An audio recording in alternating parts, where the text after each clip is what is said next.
So পরের দিন ঘুম থেকে উঠতে লেট করে থানচির লোকাল বাস মিস করলেও আমাদের ভাগ্য ভালো ছিল, আমরা একটা চাঁদের গাড়ি অর্ধেক দামে পেয়ে যাই।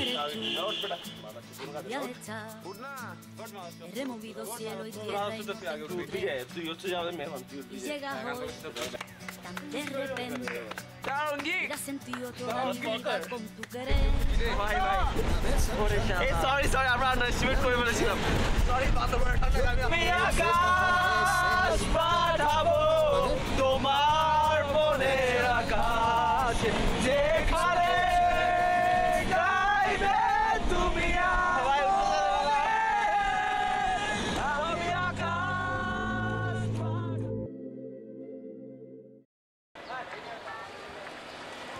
থানচি বাজার থেকে এসে এখানে অনেক অফিসিয়াল কাজ করা লাগে, যেমন গাইড ঠিক করা, পারমিশন নেওয়া, সিগনেচার করা, লাঞ্চ করা আর বোর্ড ঠিক করা।